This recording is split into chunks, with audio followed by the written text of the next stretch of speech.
నేను హుజూరాబాద్లో ప్రత్యేకంగా నేను రావాల్సిన అక్కడే ఉండే కౌశిక్ రెడ్డి తను ఎంత పొడుగునో అంత భారీగా చేద్దాం అనుకున్నాడు.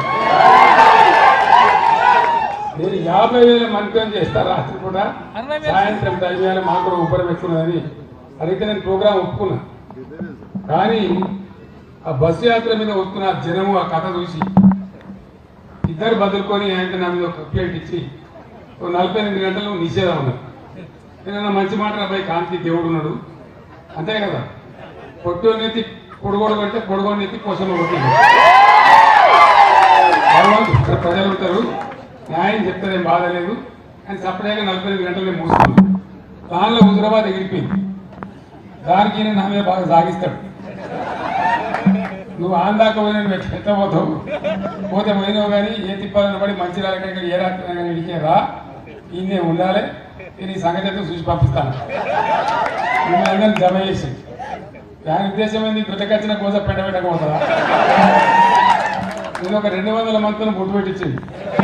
రాత్రి పడుకోవడానికి గడ్డ పట్టింది నాకు. వాళ్ళ తప్పు కాదు కదా, పక్కలు మంగళారతి పట్టుకొని నూనె ఆ నూనె కుంకుమ పెడతారు అడగాలంటే ఒకసారికి పోదు. ఆ బాధ నేను పడే బాధ మీకు తెలియదు, కథలు ఉంటుంది. అదే అయింది. ఫోటోలు దిగాలన్నాడు, ఒక దమ్ము నూకుడు నొక్కితే నేను 3 మాట పడవ నిలబడ్డాను అంతే కదా. అయితే నేను ఒక మాట చెప్తున్నా, ఆయన తప్పు లేదు. నేను మీకు ప్రామిస్ చేస్తా ఉన్నా, ఒక రోజు 24 గంటలు ఈయనే ఉండేటట్టు ఇక్కడనే ఉండేటట్టు నేను హుజూరాబాద్కి వస్తాను.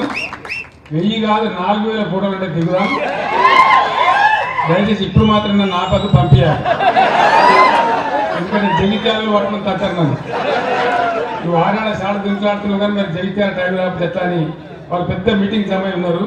కాబట్టి అది పోవాలి, నేను చేరాలి. అందుకోసం హుజూరాబాద్లో మీ అందరితో నేను ప్రార్థించేది ఒకటే, ఇలా హుజూరాబాద్ నియోజకవర్గం మొత్తం కరీంనగర్ పార్లమెంటులో 10.5% మెజార్టీ అంటే ఎక్కువ మెజార్టీతో అందరికన్నా ముందున్నది. మీరు పట్టుబడితే ఇంకొక 5-6% ఓట్లు ఈజీగా పెంచగలుగుతారు. మీరు ముఖ్య నాయకులే ఉన్నారు ఇక్కడ. నేను చెప్పిన మాటలు ప్రజల్లో చర్చ పెట్టి ఇంకొక 5-6% ఓట్లు పెంచండి. 100% గెలిచినాక మీ ఎంపీని తీసుకొని నేను వచ్చి ఒక రోజంతా ఇల్లే ఉంటాను. అందరం కలిసి ఆనందంగా పండుగ చేసుకుందాం. ఆ రకంగా ముందు